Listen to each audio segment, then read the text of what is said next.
So I played Avatar's Frontiers of Pandora, and I know this coming for me, it's quite a shock because I have said multiple times I do not enjoy open world games at all. Like, I am not the type of person that just enjoys going around, exploring, and 100% in everything, finding like one special bit of loot in this specific spot of the map. Like, I do not like that. I like story driven games. I like games that have, a beginning, a middle, and an end. That's what I enjoy. So I was quite surprised that I enjoyed Avatar's Frontiers of Pandora as much as I did, honestly. The main reason why I played it to begin with was because I really like the James Cameron Avatar movies. Like, they are my feel good type of movie, like the movie that I put on when I kind of want to watch something, but I don't want to have to be engaging with the product 100% of the time. So I just put on Avatar. And when I saw that this game came out like a few years ago, like I'm quite late to the trend or whatever, but I saw people taking screenshots of the game and posting them on Twitter, and I was like, oh, that looks pretty good actually. And we all know how games based on movies usually do. So I went in not expecting anything. My expectations were way below zero.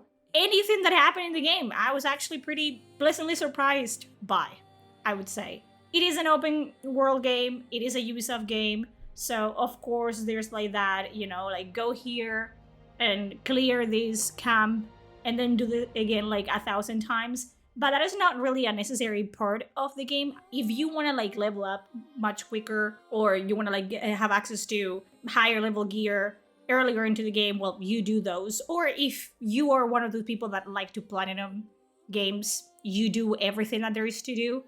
I am not one of those people. I did a few things, I did a few camps, I cleared a few areas of pollution, but most of the time what I wanted to do was just fly through Pandora. I loved it. I loved everything about the world of Avatar Frontiers of Pandora. It is an absolutely stunning video game.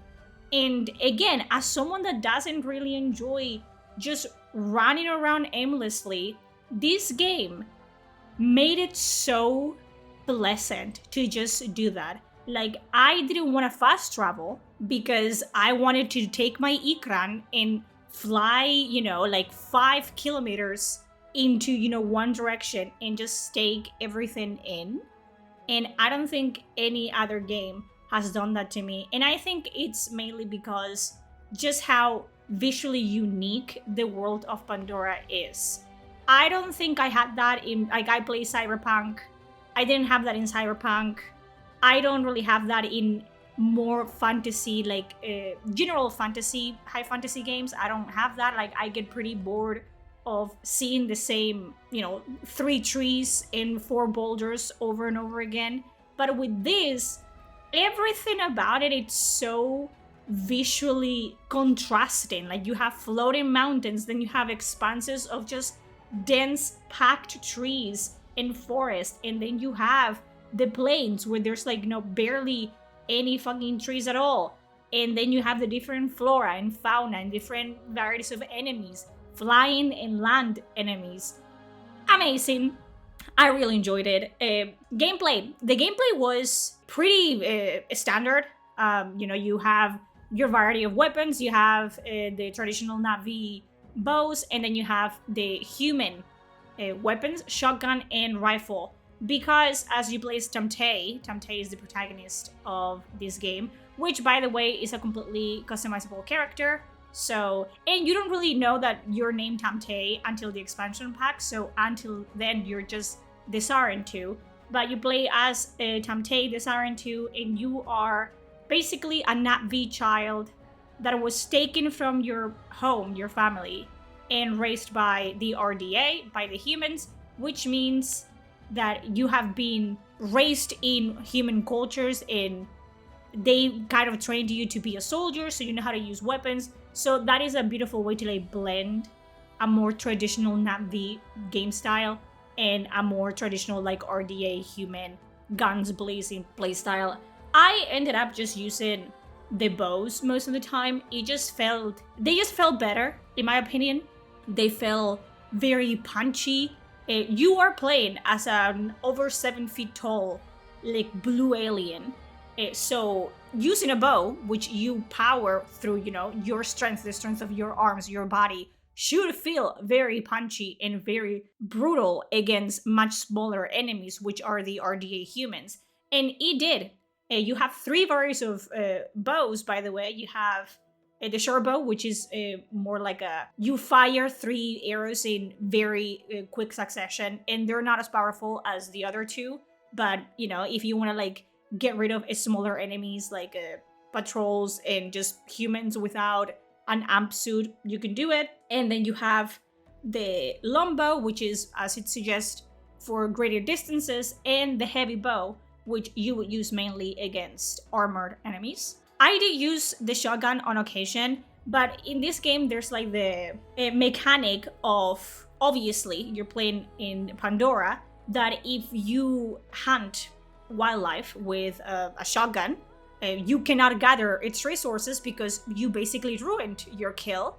And the cleaner you do the kill, the higher quality the components that you gather from that animal are. Which, hey, you really, if you want pretty skins and you want pretty armor, you want pretty everything, you are really trying your best to hit a fucking Thanator in the weak spot so you get like an exquisite pelt, because God forbid you hit him like 3 times more than necessary and then you get like a superior like fucking pelt or something.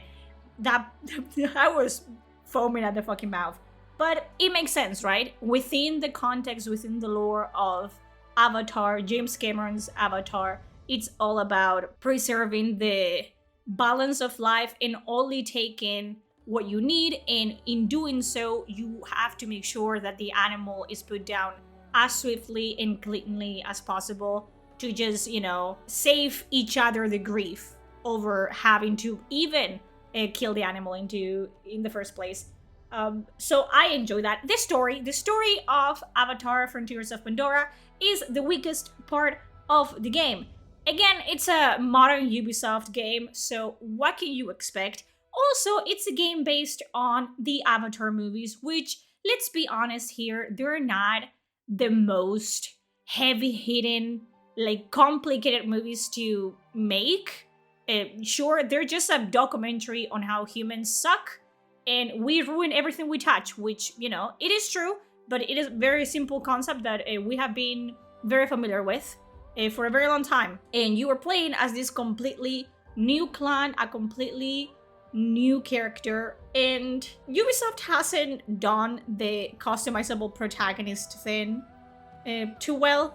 I feel like they are more used to creating characters that are already established protagonists that have already like a background and this and that. So although the game allows you to customize your Tamte as much as you want, they do have a set background, a set personality, and a set of voice lines you don't really have. It's not an RPG by any means. It's a linear open world game. Let's not have any illusions otherwise. But yeah, the story is pretty simple. It is, again, an Avatar movie game, so it is NAPV against RDA. And sure, I wish they had like fleshed out the characters and the background and relationships more.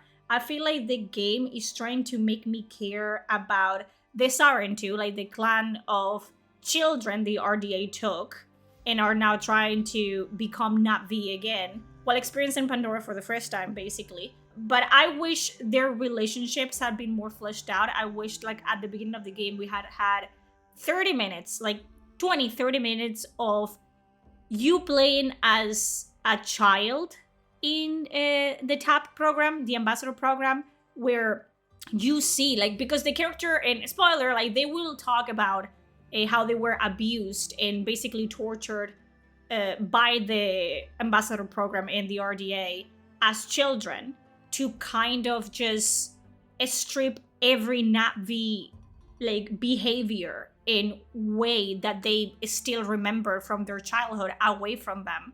And the way they speak about it, it's like they go through very brutal things as children, but you only hear about it, you don't really see it.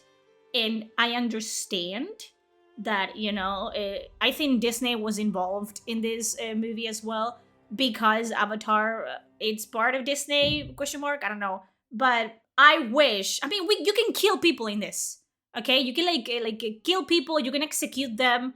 So I wish we had seen more of that brutality that you're telling me about, that violence against the children that warrants then the Sarentu characters to have extremely different reactions to that trauma, because every character reacts to their past in a different way.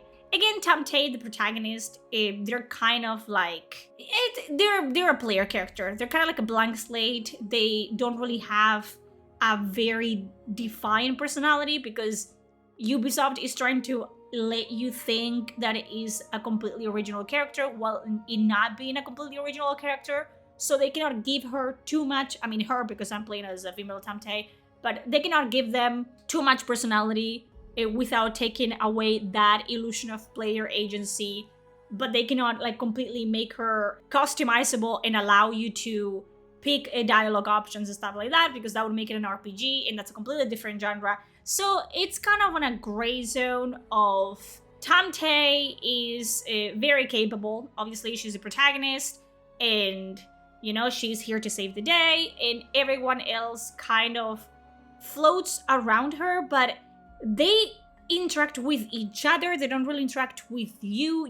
You play as an ambassador, and I guess that's kind of like it works for this game because of that reason, because your character is the bridge that gaps to two chasms. Like every time that you are doing a story quest, is you are performing your role as Sarentu, your role as ambassador. So you are there to be a bridge between two clans, between the Resistance and the Na'vi, yada yada yada. So your character is kind of there to be a bridge, to just be a tool that the characters use for one another.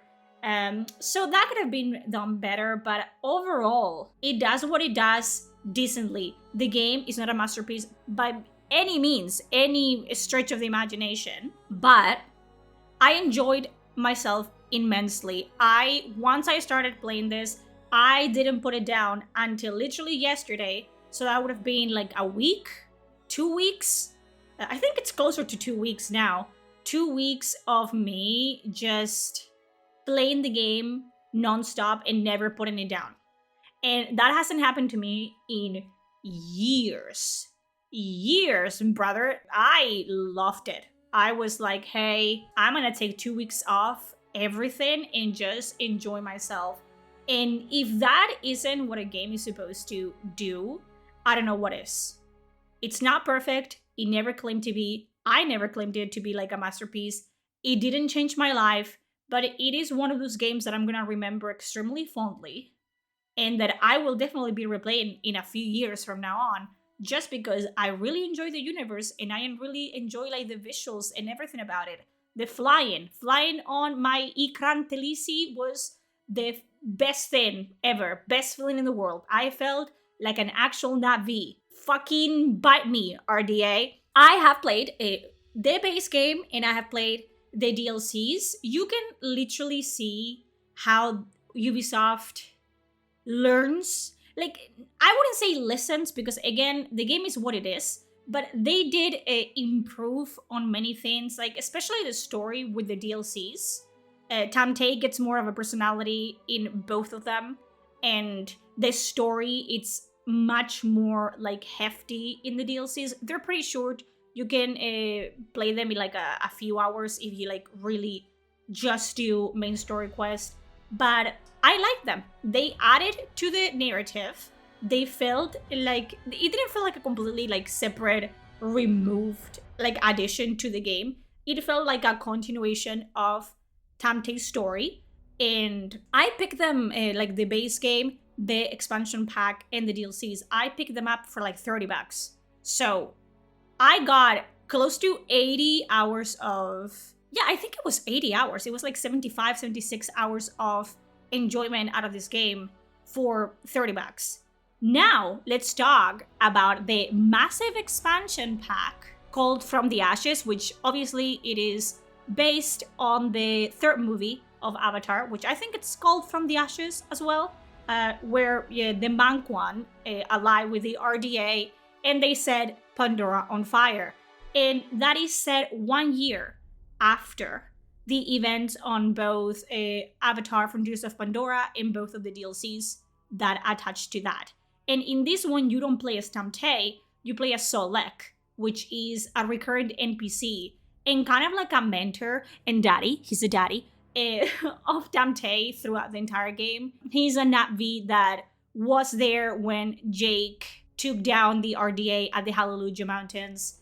And in the process, he lost his entire clan to the Sky People, and he's been hunting down the people responsible since then. The game opens with Solek kind of putting down that Doktak warrior mantle because the fight is over, or so he thinks, and then the Manquan arrive. The Manquan appear, and he has to pick up the weapons again and fight, because this time, Tamte, our protagonist from the previous, it's not even previous game, this is not even a second game.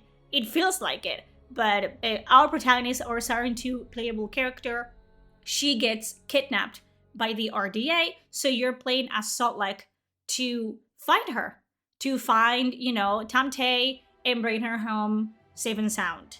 Amazing fucking expansion, by the way. I want to say game, because it does feel like a second game, its own thing.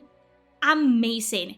I have never seen an expansion pack that took everything that made the base game enjoyable and just upped it to like 1,000. Like, they made the expansion pack as you play as Solek completely different mechanically than they did with Tamte in the base game, but somehow they kept everything that worked on the base game. I don't know what they were smoking, but I want some of it. It was so enjoyable. They added animated cutscenes. They weren't like, top-notch cutscenes, but they added a lot more life to the game and to the characters. They actually, which is one of the things that I was complaining about, all the other NPCs in the base game, they're kind of just there in the base game to give you quests and to talk in your ear while you're doing them and whatever. But in the expansion pack. In the expansion pack, these characters actually are with you in the scene, in the quest, while you're doing them. Some of them aid you in the quest. They are completely different ways for you to finish a quest. It doesn't really change the ending or the way that the story progresses, because again, it's not an RPG, it's a linear story game, but you have multiple ways that you can approach a mission, a way that you can like finish a mission, which is really good. There are actions that you can take in the missions, such as killing an RDA soldier or letting them live, that will have Nor, like an NPC, for example, react to that action in a positive way or a negative way because, of his feelings towards humans and the Sky People. But golly, voice acting on the second one it's the second one, in my heart. Voice acting on the From the Ashes expansion pack, off the charts. I loved every single line of dialogue. Golly, they really went all out for the second. I give up. I loved it. I loved also, like, even though we play as a completely different character, established character, a character that we have seen time and time again in the base game, I love that Tamte, your Tamte, by the way, because if you play the first one, the base game, you can import your character. So the way that your Tamte looks as you finish the game is the way that they are going to look in the expansion pack. And you get to hear them interact, you get to hear them talk, and Tamte actually feels like a more cohesive part of a whole. Instead of just like being there as a bridge, they are the centerpiece of the story. They are the reason why Solek is doing what he's doing and why he's putting his life at risk, because by this point of the story, Solek and the Siren 2 are family. They're basically part of the same clan, and they are not, like, Solek is not willing to lose anyone else. So everything he does in the expansion pack is to get Tamte back, and I loved it. I loved it. The Manquan were fucking scary and off-putting as all hell. And it ties beautifully with the movie, by the way. I don't know. I think I'm so pleasantly surprised because I'm so used to video games based on movies being utter shit. I feel like we're all used to that, honestly. I feel like if they had made a game based on Jake Sully as the character, that would not have worked. That would have never worked. But they actually just took the world of Pandora, placed the game in the complete opposite end, like a completely different continent that whatever is happening in the movies is happening at. And that means that you're completely detached. Well, you still have mentions of Jake Sully. Like, Jake Sully is said to be the leader of the resistance.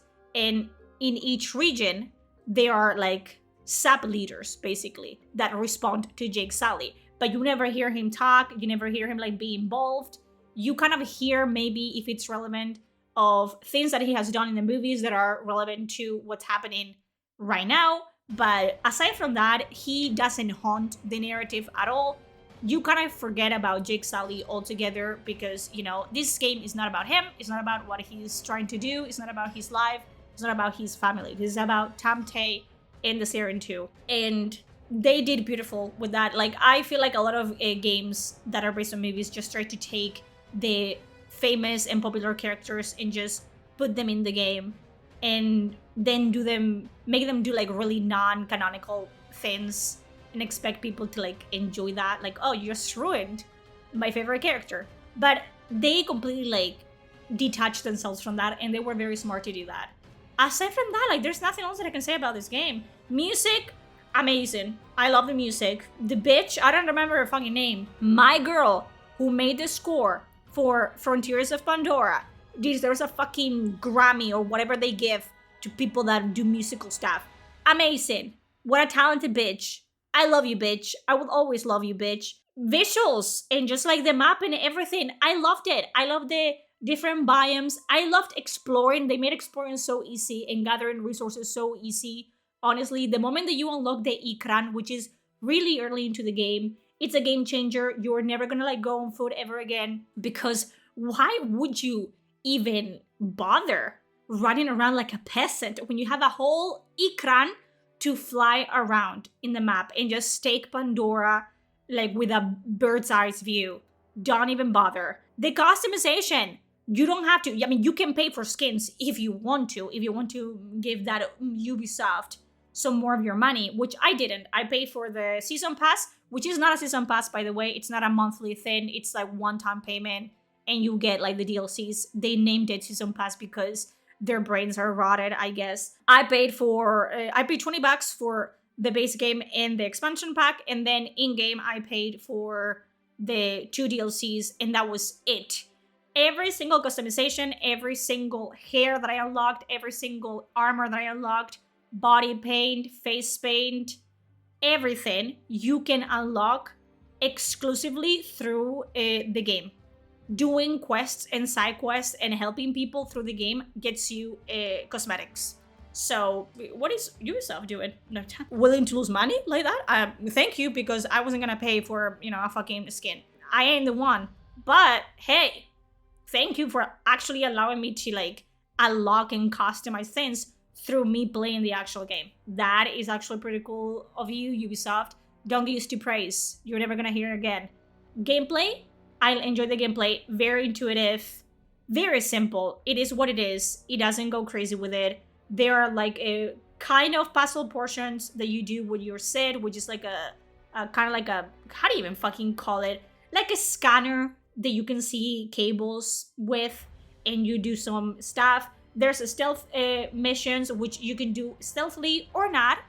If you don't do them stealthily, it doesn't fail you. There are main story missions where you cannot be detected, because of main story reasons, and that will fail you if you get a like scene or whatever. But those are very rare. I think there were like 2 or 3 instances of that happening in 80 hours of gameplay, so that's not an issue. Yeah, man, I don't know what to tell you. The crafting was simple. The everything was simple. Everything was it worked. There were bugs here and there, but nothing game breaking. The main bug that I found was in the Plains DLC, where every time that I tried to ride a dire horse, not every time, but let's say 7 out of 10 times I tried to ride a dire horse, it would get stuck in the place that I mounted it on.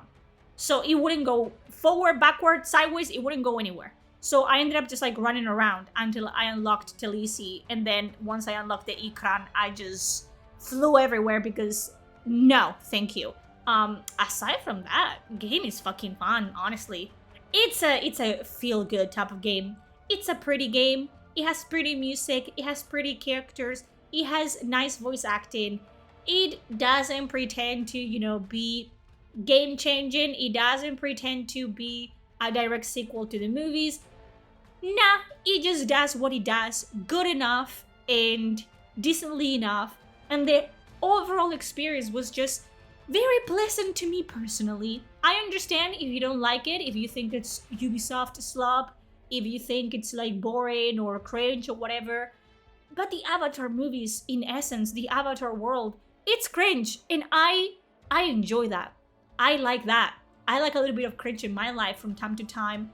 And this was said, I wanted to play as a tree hugger, okay, not V. And I wanted to like kill the RDA like bitches that were ruining my world, because why not? Okay, I just sometimes you just want to be a 7-foot blue alien and call it a day. And this was that for me. It was different. It was different. I cannot say that I have ever played as a 7-foot alien before. Well, I have played the Space Marine games, but listen, you know what I'm talking about, and they're not aliens. If I said that, in front of a Space Marine, I wouldn't have a head anymore. But you know what I'm talking about. Just a different, give me something different, a little bit of a spice in my life.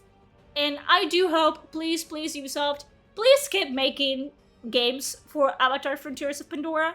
Give me more. James Cameron has like 2 more movies coming up? I don't know, 2, 10? Give me all of them, honestly. And keep making content for this because, boy, I enjoy it. Please, I'm begging.